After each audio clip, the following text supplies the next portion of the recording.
안녕하세요. 구민병원 류마티스내과 김문성 센터장입니다. 흔히 그런 말이 있죠. 바람만 스쳐도 아프다.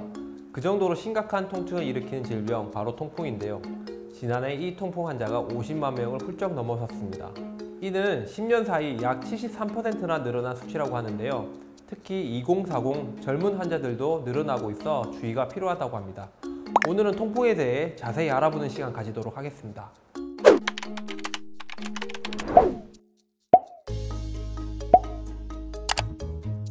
그렇다면 통풍은 어떤 질환일까요? 통풍은 혈액 내 요산의 농도가 높아지면서 관절에 염증을 일으키는 병입니다. 요산은 음식을 통해 섭취한 퓨린이라는 물질을 대사하고 남은 산물인데요. 보통 요산은 소변을 통해 우리 몸 밖으로 배출되는 것이 일반적인 대사 과정입니다. 그런데 이 요산의 배설이 잘 이루어지지 않거나 지나치게 많이 만들어지면 우리 몸에 요산이 축적되게 됩니다. 증가한 요산이 결정을 형성해서 관절의 변형을 일으키는 질병이 바로 통풍입니다. 특히 요산은 육류와 술이 분해되며 많이 발생하기 때문에 육류나 술을 많이 섭취하는 분들이 통풍 발병 확률이 높습니다.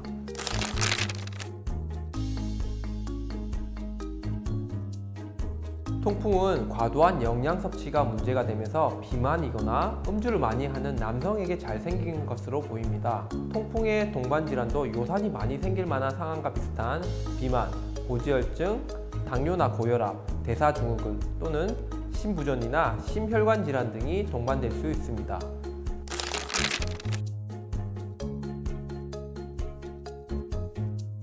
통풍은 증상에 따라 4단계를 거칩니다. 먼저 무증상 고요산 혈증입니다. 혈액 속에 요산은 증가되어 있지만 관절 증상은 나타나지 않은 상태인데요. 평생 증상이 없을 수도 있습니다. 다음은 급성 통풍성 관절염입니다. 수년 동안 지속되어 온 고요산 혈증이 갑자기 급성 통풍으로 발현하는 단계입니다. 첫 번째 발작은 주로 한 부위의 관절이나 관절 주위를 침범하고 지나가지만 이러한 급성 발작이 재발되면서 또 여러 관절을 침범하고 몸에 미열이 나기도 합니다. 주로 엄지발가락이 가장 흔하게 침범되는 관절이고요. 하지관절에 주로 발생하지만 나중에는 사지관절 어디나 침범 가능합니다. 급성 통풍성 관절염의 경우 환자가 잠든 밤이나 새벽에 시작되거나 아침에 일어나 첫걸음을 디딜 때 증상이 나타나기도 하는데요. 만약 엄지발가락에 증상이 나타난다고 하면 엄지발가락이 뜨거워지고 붉게 변하면서 부어오르는 등 격심한 통증을 동반한 증상이 나타나게 됩니다. 이러한 통증은 몇 시간 만에 사라지기도 하고 하루 이틀 정도 지속되기도 하지만 심한 경우에는 몇 주간 지속될 수도 있습니다. 다음은 간헐기 통풍인데요. 급성 발작 사이에 증상이 없는 시기를 뜻합니다. 이 시기에는 마치 통풍이 나았다고 생각하는 경우도 많으신데요. 통풍 환자의 대부분은 6개월에서 2년 사이에 두 번째 발작을 경험합니다. 통풍을 관리하지 않으면 무증상 시기는 점점 짧아지고 발작의 빈도는 갈수록 증가하게 되죠. 통풍을 제대로 관리하지 않으면 첫 발작 후 수년 뒤에 피부 밑에 통풍 결절이 발생하게 되는데요. 이를 만성 결절성 통풍이라고 부릅니다.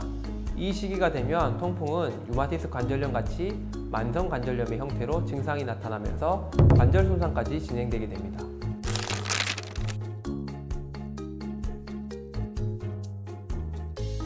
통풍 결절은 주로 귓바퀴, 손가락, 손, 발가락, 발목 또는 무릎에 울퉁불퉁한 덩어리로 자리를 잡을 수 있는데요. 비록 결절 자체의 통증은 약하더라도 관절이 뻣뻣해지고 관절 운동 범위에 제한이 발생합니다.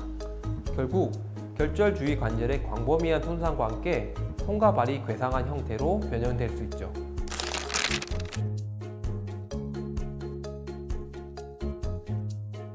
통풍 진단에서 가장 중요한 것은 갑작스러운 극심한 통증, 열광과 같은 특징적인 증상이 되겠습니다. 또한 혈액 검사를 통해 요산 수치가 얼마나 높은지 확인하고 신장 기능도 확인하게 됩니다. 그런데 요산 수치는 계속 변화할 수 있습니다. 급성 통풍 발작이 발생한 상황에서는 오히려 혈중 요산 수치가 일시적으로 낮아져 있는 경우도 있기 때문에 당장 피검사 수치가 괜찮다 해도 증상이 통풍으로 의심되면 지속적인 관찰이 필요합니다.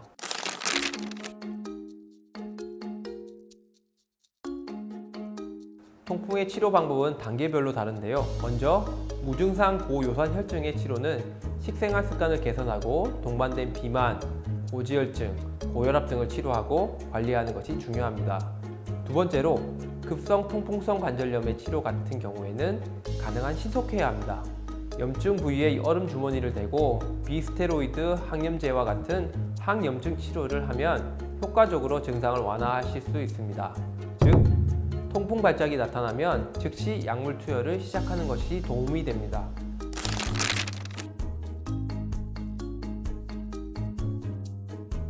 대부분의 통풍 환자들은 비만한 경우가 많습니다. 그러므로 퓨린이 많은 음식 섭취를 제한하고 열량 제한을 통한 체중 감량이 반드시 필요합니다. 혈액 내 요산 수치를 낮추는 것으로 알려진 저지방 유제품, 곡물식품, 식물성 오일, 채소 등을 많이 드시고 퓨린이 많이 함유된 붉은 고기, 내장고기, 새우와 랍스터 같은 갑각류, 단 음료, 과도한 알코올은 자제해야 합니다. 고요산 혈증은 허혈성 심장질환, 급성 심근경색, 뇌졸중 같은 심혈관 질환 발병에도 영향을 미치기 때문에 통풍을 가진 분들은 심혈관 질환의 위험 요인에 대한 적극적인 치료를 병행하는 것이 좋습니다. 네, 오늘은 나날이 발병률이 높아지는 질병, 통풍에 대해 알아보았는데요. 바람만 불어도 아플 정도로 통풍은 극심한 통증을 동반하니까 미리 알고 똑똑하게 예방하도록 합시다. 다음 시간에는 베체트병에 대한 모든 것으로 함께 돌아오겠습니다. 많은 관심 부탁드리고요. 오늘도 고민하세요.